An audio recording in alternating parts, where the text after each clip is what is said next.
మేరకు ఈ కార్యక్రమాన్ని ఇచ్చేసినటువంటి తెలంగాణ రాష్ట్ర బోర్డు సంఘాల ప్రవేశించిన సోదరులు కాంగ్రెస్ బోర్డు గారికి ఈ కార్యక్రమంలో పాల్గొంటున్నటువంటి గౌరవ సంఘాల నాయకులు ఐదు వెంకన్న గౌడ్ గారు, ఎందుకంటే విజయ్ కుమార్ గౌడ్ గారు, అమ్మాల నారాయణ గౌడ్ గారు, కూడా మనసు గౌడ్ గారు, మన ఏడుగుండలి గారు, జడ్పీ వీరస్వామి గౌడ్ గారు, శివపతి గారి సంఘం అధ్యక్షులు మల్లేష్ గారు, కుల వివక్ష పోరాట సమితి సోదరులు దశరథ గారు, మత్స్యకారుల సంఘం అధ్యక్షులు బాలకృష్ణ గారు, ఆసన గారు, సర్పంచుల సంఘం అధ్యక్షులు సుమి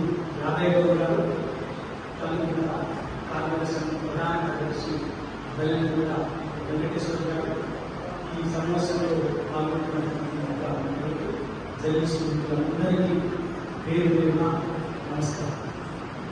నిజంగా ఈరోజు ఈ దేశం 70 స్వాతంత్రం వచ్చి 75 సంవత్సరాల వేడుకల్ని జరుపుకున్నాం.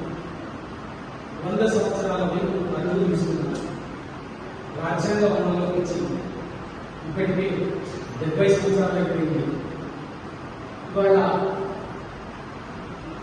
రాష్ట్రంలో రాజ్యాంగం ఉంది. దేశంలో రాజ్యాంగబద్ధమైనటువంటి వ్యవస్థలు, కమిటీలు అన్నీ ఉండగా ఇదేదో సంబంధం లేకుండా వీళ్ళేదో గ్రామ అభివృద్ధికి ఏదో దత్తత తీసుకున్నట్టుగా, లేకపోతే వీళ్ళకి బాధ్యత తీసుకున్నట్టుగా, గుర్తత తీసుకున్నట్టుగా గ్రామ అభివృద్ధి కమిటీల పేరు మీద కేవలం కొన్ని వర్గాల అరాచకాలని, పెత్తనాన్ని కొనసాగించడానికి చేసే దుర్మార్గం మాత్రమే తప్ప ఏం లేదు. ఎందుకు అంటే ఎవరైనా మీకు ఏం సంబంధం? ఏది మీ గ్రామ అభివృద్ధి కమిటీ కాదు. ఎవరి కష్టం పాటు చేసుకొని, ఎవరి బతుకుతూ ఈ సమాజ నిర్మాణంలో భాగమైనటువంటి సంపన్న వృత్తి కులాల మీద, ఉత్పత్తి కులాల మీద ఆధిపత్యం చేసే గ్రామ అరాచక కమిటీలు తప్ప అభివృద్ధి కావు. వీటిని బరాబర్గా ఇలా ఒక సందర్భం వచ్చింది. ఒక కులానికి సంబంధించినటువంటి అవసరం కాదు. ఇది వాళ్ళ కల్లుగీత కార్మికుల వంతైంది, కల్లి గౌడ్ల వంతైంది. కానీ ఇప్పటికీ దాదాపు